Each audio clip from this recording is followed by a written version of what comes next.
Fala, rapaziada, tranquilo? Bom estar de volta aqui. Meu nome é Thiago Simões, sou procurador de Estado, sou professor de processo civil e também estou aqui pela equipe CSA para ajudar, para continuar auxiliando vocês a construírem a aprovação de vocês, tá? Voltamos agora para o nosso quadro CSA na jurisprudência, que a gente analisa sempre 3 casos, uma vez por semana a gente traz aqui de diferentes matérias, porque são casos recentes, todos de 2025, que podem cair na prova de vocês, beleza? Então vamos, sem mais delongas, para o nosso CSA de olho na jurisprudência de hoje, tá? Lembrando, sou o Thiago Simões, aqui é a equipe com a professora Fernanda Soares, tá? Pelo Instituto Conecta Jus. Vamos lá, primeiro caso do dia, tá?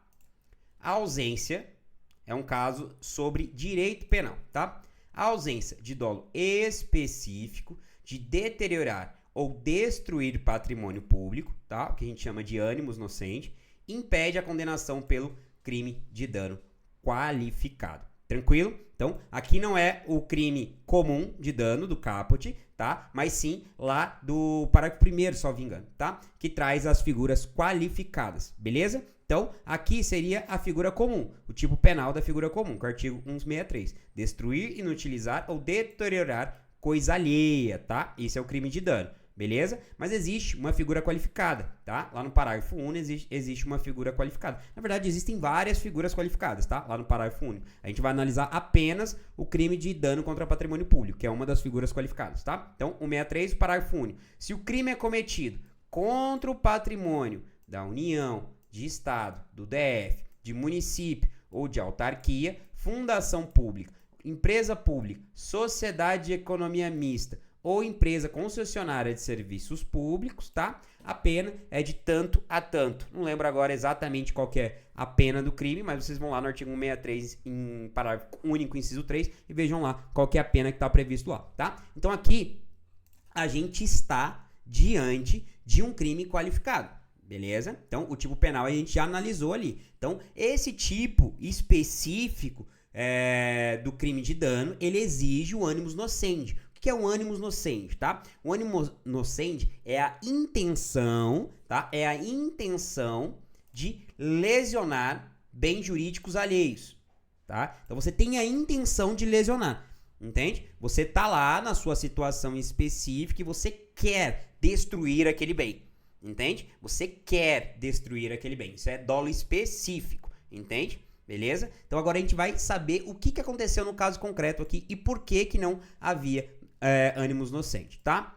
Caso dos autos. Após perder o controle da direção do veículo e colidir com um poste, atingiu a viatura policial que realizava o acompanhamento, tá? Trata-se, portanto, de resultado acidental, decorrentes da colisão anterior com o poste, não havendo indicativo de que o réu tenha dirigido deliberadamente o veículo contra a viatura policial, visando danificá-lo, tá? Com efeito, o fato de o acusado haver agido de forma imprudente no trânsito, dirigindo em alta velocidade, praticando manobras arriscadas, por si só, não caracteriza o dolo específico de danificar o patrimônio público, tá? Requisito indispensável à configuração do delito de dano, tá? Esse dolo específico aqui é o que a gente chama de animus nocente, tá? Então, o dolo específico de danificar o patrimônio público, beleza? Ah, professor, mas quer dizer aqui que não tem nenhum crime? Claro que não, né, gente? A gente pode analisar aqui se existem outros tipos penais que preenchem os requisitos, tá? Por exemplo, aqui a gente pode analisar lá o CTB, o Código de Trânsito Brasileiro, que existem figuras lá como dirigir de forma imprudente e tal, entende? Então, assim, por exemplo, se ele tivesse causado, por exemplo, um acidente com morte, talvez poderíamos falar em dolo eventual para o crime de homicídio, entende? Então, existem outras possibilidades. A única possibilidade que o STJ vetou, tá, é a hipótese específica do dano qualificado por lesão a patrimônio público, tá? Porque neste caso em específico não houve, tá? Então exige o animus nocente de deteriorar, de destruir o patrimônio público da União, dos estados, municípios, concessionários de serviço público e assim por diante, tá? Então, pense em qualquer outro caso concreto. Por exemplo, eu sou procurador de estado, tenho a Procuradoria-Geral do Estado, tá? Eu seria acusado, tá? E responderia pelo crime de dano qualificado contra o patrimônio público se eu chegasse na procuradoria revoltado, entende? Falar, esse computador não serve pra nada e quebrasse o computador. tá? Eu quebrando o computador da procuradoria, eu teria dolo específico de causar dano a patrimônio do Estado, tá? Então, eu estaria preenchendo o requisito do ônibus nocente. Tranquilo? Vamos para o nosso segundo caso. A correção... Olha, esse caso aqui eu vou falar pra vocês, tá? Esse caso aqui eu trouxe pra vocês porque é a minha maior revolta, tá? Quando eu li esse caso no informativo, eu mandei imediatamente pra Fer, tá? E falei, Fer, pra quem não sabe, a Fer é promotora, né? E ela é professora de processo penal. E eu falei, eu estou revoltado com esse caso. Não cabe na minha cabeça que existe uma teoria que é possível no processo penal legitimar isso. Assim, eu que sou do processo civil, acho absurdo, mas a gente vai ver por quê. Beleza?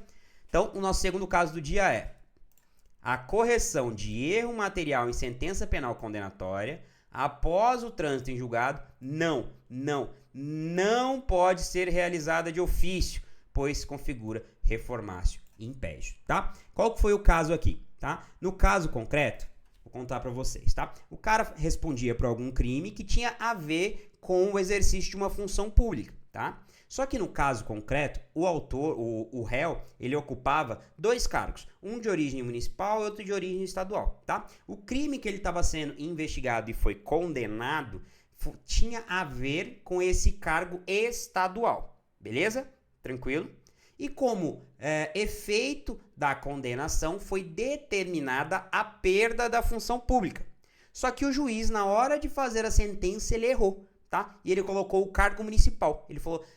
colocou o perdimento do cargo municipal. Então ele cometeu um erro material. Ele queria dizer que era o cargo estadual, porque era o cargo que teve a ver com as funções, mas infelizmente ele disse o cargo municipal. Então ele teve um erro material. Beleza? Porém, tá? Nas instâncias ordinárias, beleza? Nas instâncias ordinárias se reconheceu que era mero erro material e se aplicou o teor do artigo 494 do CPC. Então aplicaram o CPC aqui para dar legitimidade à correção desse vício, tá? Lá no Código de Processo Civil, no processo civil, isso não tem dúvida pra gente, tá? Lá no processo civil, tá? Se aplica o artigo 494, inciso 1 do CPC, que afirma, publicada a sentença, o juiz só poderá alterá-la para corrigir-lhe de ofício ou a requerimento inexatidões materiais ou erros de cálculo, tá? E obviamente a segunda hipótese é embargo de declaração, beleza? Então, inexatidões materiais, então erro material, é possível no processo civil, tá? De ser corrigido de ofício pelo juiz. Porém, no processo penal, tá? A correção de erro material após o trânsito julgado não pode ser feita de ofício, pois configura reformácio impédio, tá? Então, a situação do caso concreto é essa que eu narrei para vocês. O autor ocupava dois cargos, um municipal e um estadual. Como efeito da condenação, fora determinada a perda do cargo municipal por equívoco, tá? Pois o cargo que tinha relação com os fatos era o cargo estadual, beleza? E essa alteração, porque era reformácio impédio, porque no cargo estadual ele ganhava mais, beleza? Por isso seria reformácio impédio. Tranquilo? Pra mim é revoltante, de verdade, pra mim é revoltante. Nenhuma teoria geral do processo poderia aceitar, na minha opinião, que um erro material se submetesse a coisa julgada, porém, no processo penal, o STJ, neste caso em específico, acreditou que sim, beleza? Não se pode aplicar de forma subsidiária o Código de Processo Civil para estes casos, sob pena de reformácio impédio. Tranquilo? Beleza. Vamos pro nosso terceiro e último caso do dia, beleza?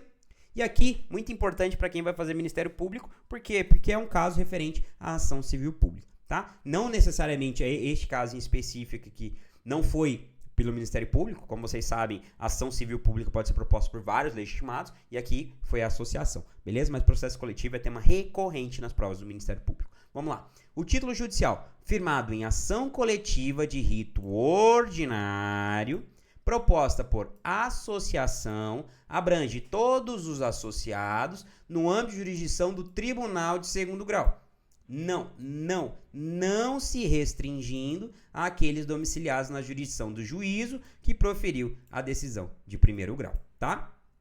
Para explicar aqui, eu tenho que falar para vocês do artigo 16 da Lei 7347 de 85, tá? Esse artigo ele teve muita controvérsia e ele confundia muitos institutos do processo civil e por isso ele foi declarado inconstitucional pelo STF, beleza? Que diz o artigo 16 da Lei 7347 de 85, tá? A sentença civil fará coisa julgada erga omnes, até aqui tudo bem, tá? Nos limites da competência territorial do órgão prolator.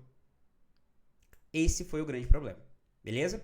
A partir da redação deste dispositivo, começou-se a pensar o seguinte: olha, se a ação civil pública foi proposta, tá? No domicílio, sei lá, foi proposta na cidade de Irati. Foi proposta na cidade de Irati, no Paraná. Beleza? Tranquilo. Veio-se a doutrina, tá? E começou a falar, olha, é o seguinte, de acordo com o artigo 16, se restringe a competência do órgão prolator. Então, só vale para os associados que moram em Irati. Beleza? Porém, isso confunde institutos como competência e jurisdição. São coisas bem diferentes, tá? O juiz de Irati, ele tem competência sobre a localidade de Irati, a comarca de Irati, mas ele tem jurisdição sobre todo o território nacional, beleza? É a mesma coisa de você falar que, num caso específico, você homologa um divórcio judicialmente no estado de São Paulo, ele não vale nos outros estados da federação. Entende? Isso tá muito errado, porque confunde a regra de competência, que é a divisão da jurisdição de um exercício dela, tá? Com a própria função jurisdicional. Beleza? E por isso a STF declarou inconstitucional esse artigo 16, tá? Então, a partir da leitura desse dispositivo com a interpretação dada pelo STF, o que a gente tem? Se uma associação ingressa com uma ação civil pública, beleza? Ingressa com uma ação coletiva de rito ordinário, beleza? Tá? Visando proteger os seus associados. Na comarca de Irati, tá? O que interessa para circunscrição, para validade para os seus associados, o que interessa é o tribunal de segundo grau. Tranquilo? Então vai valer em todo o estado do Paraná e não somente aos associados que residirem na comarca de Irati. Beleza? Tranquilo? Aqui eu quero que vocês tomem cuidado porque existem muitos outros casos, outras peculiaridades, tá?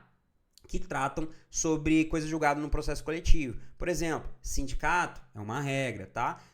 Associação, quando tem substituição processual, é uma. Quando tem representação processual, é outra. Nós temos danos de extensão nacional, aí é outra regra, entende? Então eu quero que vocês, no momento, se apeguem somente a esse julgado e ao teor literal dele. Porque quando for cair em prova, ele vai cair desta forma, tá? Nada impede de eu trazer aqui, e vou trazer sempre que possível, novos casos para vocês. Beleza? Então, vamos encerrando a nossa aula de hoje, tá? E aqui fica para vocês o convite para o nosso grupo, o CSA para Todos, onde a gente informa vocês sobre concursos, sobre material exclusivo nosso e assim por diante. Tranquilo? Se gostou do nosso vídeo, curta, compartilha, ative o sininho aqui do canal para sempre receber notificação de vídeo novo. Um grande abraço e até a próxima.